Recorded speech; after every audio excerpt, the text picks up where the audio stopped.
kasih kita mulai doa pembukaan yang dibawakan oleh Bapak Marzuki.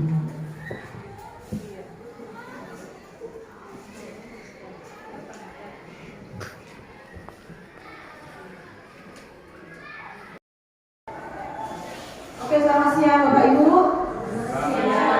Terima kasih kami ucapkan karena Bapak Ibu telah bersedia untuk mengikuti program seminar mewujudkan budaya positif di lingkungan sekolah kita di SMP Negeri 1 Semarang yang kami bawakan kami sebagai calon guru penggerak angkatan 6 yang diselenggarakan oleh Badan Balai Besar Guru Penggerak Sumatera Utara. Saat ini Bapak Ibu kami akan berbagi. Sebelum memulai seminar ini, kita sepakati dulu keyakinan kita selama mengikuti seminar ini. Yang pertama, mengikuti seminar dengan gembira. Yang kedua, menghargai pendapat teman. Yang ketiga, tidak menela pembicaraan. Yang keempat, tunjuk tangan jika ada yang ingin dibicarakan. Yang kelima, aktif dan antusias dalam diskusi. Dan yang keenam, kami mengharapkan Bapak Ibu menonaktifkan atau men-silent HP-nya.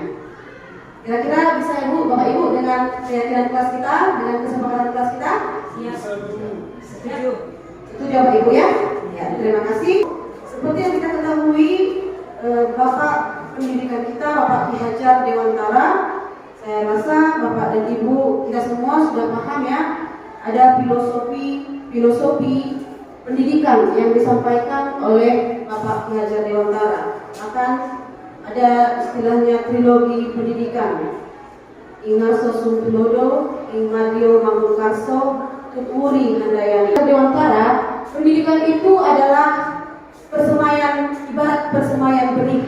Jadi anak didik kita itu diibaratkan sebagai benih yang kita sebagai petaninya. Saya belajar dalam di guru penggerak ini, saya merasa banyak hal-hal yang saya lakukan itu yang tidak sesuai dengan falsafah Ki Hajar Dewantara. Ya, kadang kan kita di kelas seperti saya, kadang saya menganggap saya adalah pusat daripada pembelajaran di kelas. Anak-anak harus tunduk, anak-anak harus tertib. Ya, jadi menurut Ki Hajar Dewantara, pendidikan itu sebenarnya bertujuan untuk menuntun. Jadi kita sebagai seorang guru, tugas kita hanya menuntun si anak. Ya, jadi istilahnya yang bisa merubah anak itu adalah dirinya sendiri. Jadi kita hanya menuntun. Jadi usaha apapun yang kita lakukan, kalau tidak ada motivasi intrinsik, motivasi dari diri si anak, itu tidak ada artinya.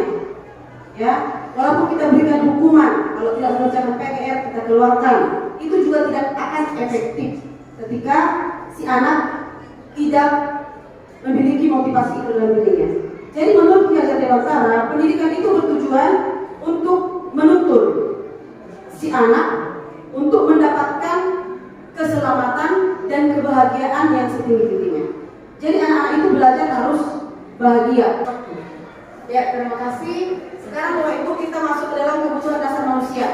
Di mana kebutuhan dasar manusia itu ada 5. Ya, jadi kita semua memiliki kebutuhan dasar. Yang pertama itu adalah kebutuhan untuk bertahan hidup. Kebutuhan untuk bertahan hidup maksudnya ya sandang pangan papan kita. Ya, bagaimana anak-anak itu memiliki karakter dan nilai-nilai yang luhur. Yang kedua, mandiri. Anak-anak itu diharapkan bisa mandiri, bisa berdiri di kakinya sendiri, bisa melakukan segala aktivitas sendiri. Yang ketiga itu bernalar kritis. Anak-anak diharapkan memiliki nalar yang kritis, bisa menganalisis suatu masalah dengan kritis. Yang keempat, berkebinekaan global. Jadi anak-anak diharapkan memiliki nasionalisme yang tinggi, dapat menerima perbedaan, walaupun dia berbeda suku, berbeda agama dengan teman-temannya, mereka bisa menerima perbedaan. Apalagi kita hidup di negara yang majemuk. Yang kelima, bergotong royong. Jadi anak-anak diharapkan dapat bekerja sama dengan teman-temannya, baik dalam menyelesaikan suatu masalah ataupun dalam kegiatan-kegiatan di sekolah.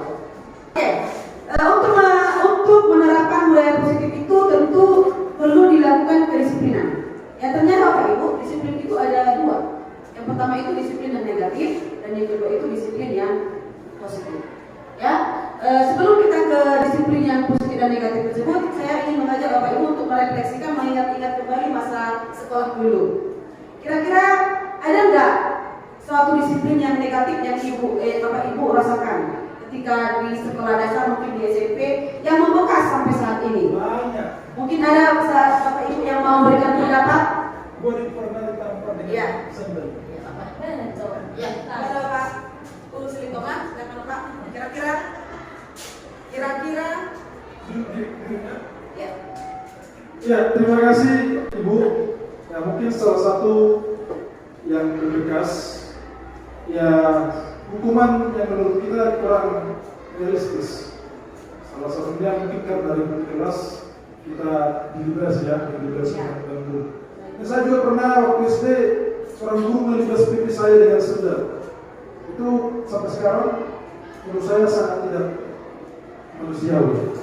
Makanya saya sendiri sebagai guru tidak pernah mendapatkan seperti itu karena saya tidak ingin anak diri saya merasakan hal yang sama masa saya dulu. Terima kasih. Itu ada dua, yang pertama itu adalah hukuman. Hukuman itu adalah suatu tindakan yang diberikan atas kesalahan dan pelanggaran.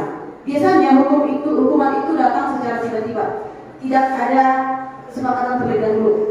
Jadi ketika anak itu melakukan kesalahan, si guru langsung memberikan hukuman apa yang terlintas dalam pikirannya. Kemudian ada disiplin yang positif. Disiplin yang positif itu ada dua, yaitu konsekuensi dan restitusi. Konsekuensi adalah memberikan pilihan atau jalan keluar atas pelanggaran. Mungkin konsekuensi dan hukuman ini agak mirip. Jadi nanti kami akan memberikan beberapa kasus. Ya, posisi kontrol guru itu ada beberapa macam. Yang pertama itu adalah sebagai penghukum. Jadi nanti kita bisa merefleksi diri kita sendiri ya Bapak Ibu. Sebenarnya